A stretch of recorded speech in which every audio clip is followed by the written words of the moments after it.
Jason was born into the most ordinary family. All his life, since he was born, he was used to listening to the sounds of the waves on the shore. As a baby, he slept sweetly in the stroller to this rustling sound. When his mother came to meet his father in the port, he spent most of his time at the sea. He was a motorist on one of the fishing ships. The work of almost the entire male population was in one way or another connected with the sea. But one day, an accident happened. When Jason was 5 years old, his father did not return to shore. There was a big storm that night, which damaged the ship, and all the fishermen died. On the day of the funeral, almost the entire seaside town gathered. At 10 graves stood 10 widows in black scarves, who had no one even to bury. The man had sunk into the abyss of the sea. That cry in a cemetery was something the little boy remembered for the rest of his life. There was a kind of inhuman but beastly moaning or howling. For a long time, his mother walked as if in a dream. Everything fell out of her hands, and tears kept flowing down her cheeks. At first, Jason only wore his father's large undershirt at home. But then he started asking his mother to buy him a matching one every year for his birthday. He used to wear it almost without taking it off, and his mother had to buy several at once, so that he could at least wash them. It seemed to the boy that it was a talisman of his dead father, left to his son for life. When the time came, Jason went to school. His mother never had to blush once in all those years. Her son had only letters of commendation and diplomas. All the teachers talked about his determination and ingenuity. The boy had a particular attraction to the mathematics. He could count any multi-digit numbers on the fly, right in his head. At graduation, the teachers were lamenting about who was going to perform on behalf of the school at all the math contests. As long as Jason studied, such a question did not even arise. He always came back with a victory.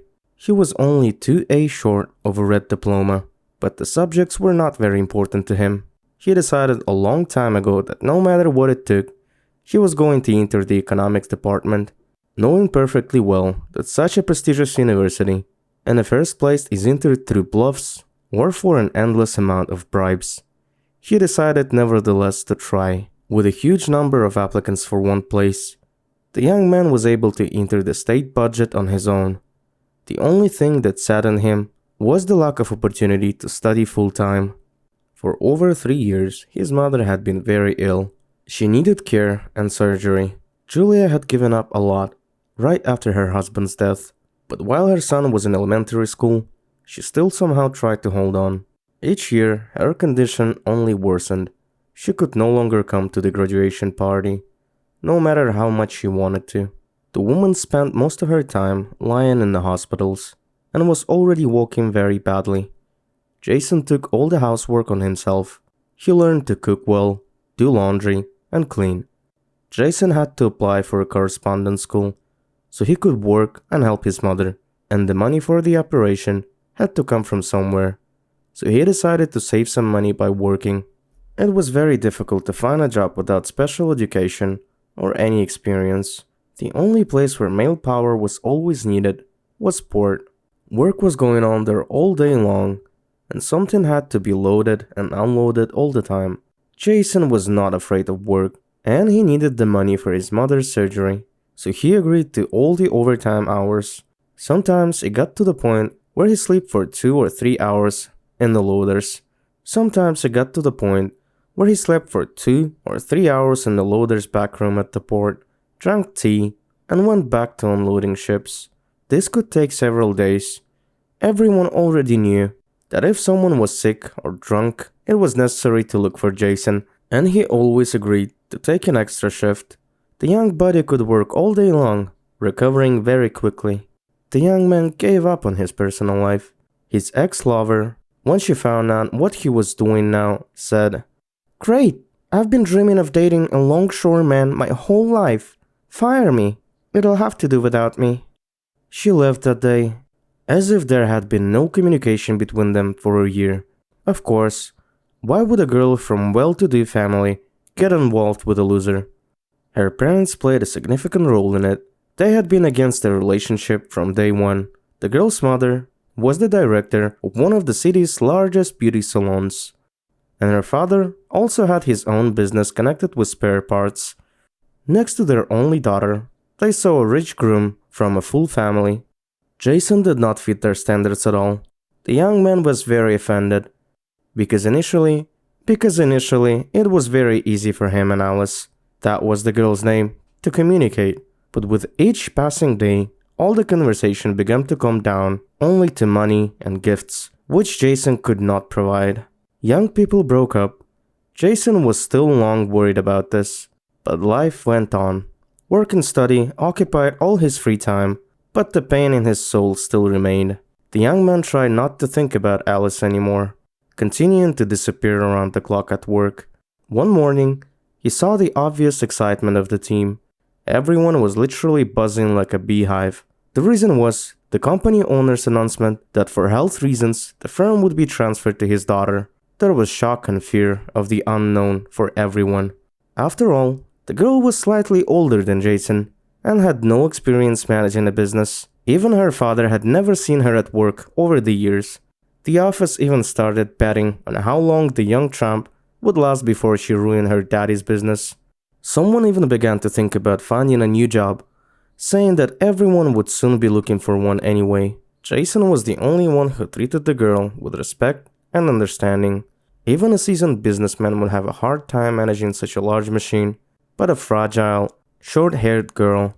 Moreover, he was insanely grateful to the new manager. A few days ago, when he accidentally scratched the forklift, he almost got a fine. Catherine, having heard how his boss reprimanded him, interceded for the young man. She said that such a small thing could not be punished with a ruble, especially in relation to such a diligent employee. It's only been a few months, and on arriving for his next shift, Jason learned that some huge contract was going to be signed the other day. The office staff were all actively preparing for the signing. They collected the necessary documents, created some schedules and reports. In the office, work was boiling late. Some even stayed overtime. On the appointed day, several well-groomed men arrived. For some reason, they immediately seemed to Jason somehow unnatural, deceitful or something.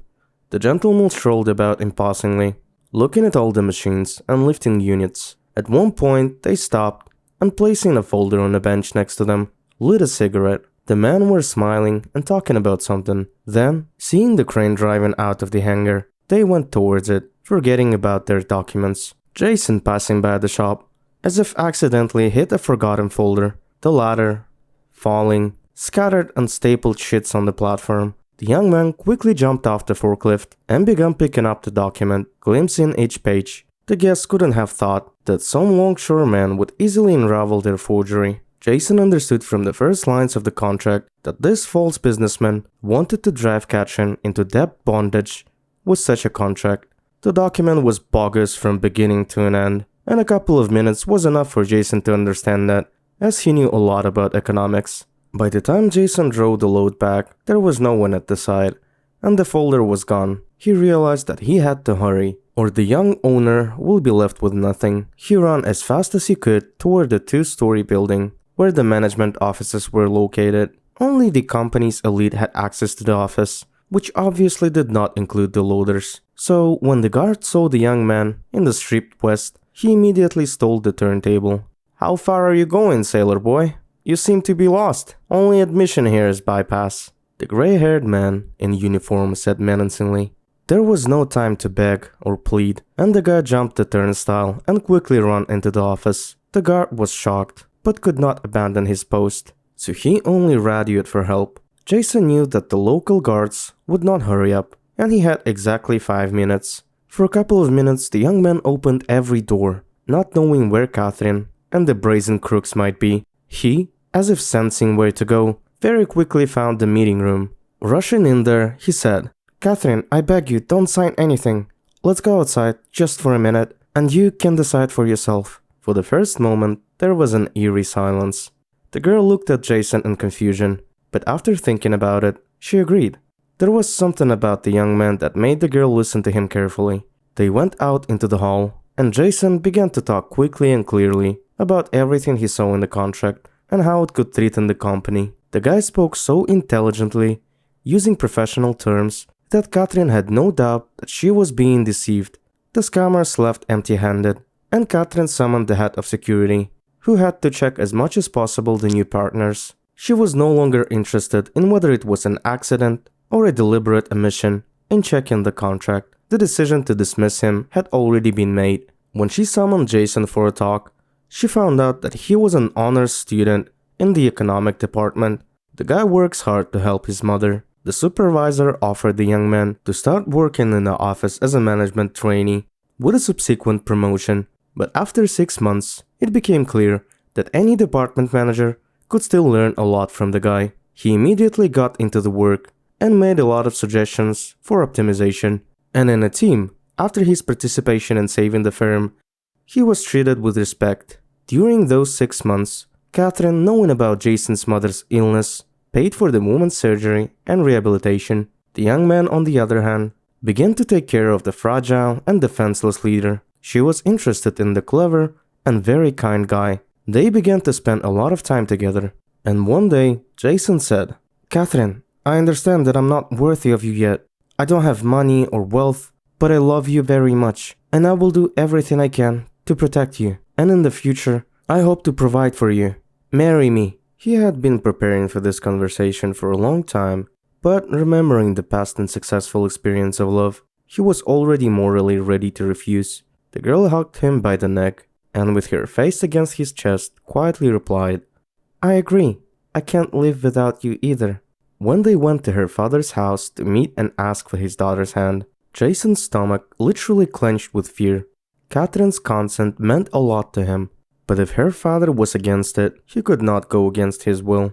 But Robert already knew about the clever and brave boy who had actually saved his daughter from ruin. And lately, his daughter had been talking only about him. So after listening to Jason's request, he said, "Well, kids, I am very happy to bless your marriage. Catherine, with such a protector, you will be like a stone wall, both physically and economically." And the man winkled at Jason.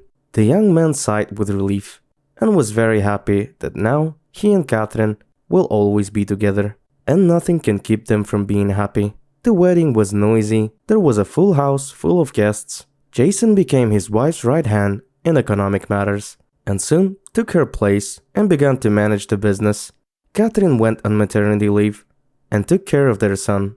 Julia and Robert, having been single for many years, began to go out together and socialize a lot. They even once went on couples vacation, and they returned from there rejuvenated. Catherine and Jason began to joke with them that they could soon get married, but their parents were just waving them off and saying that the most important thing for them was the happiness of their children and grandchildren.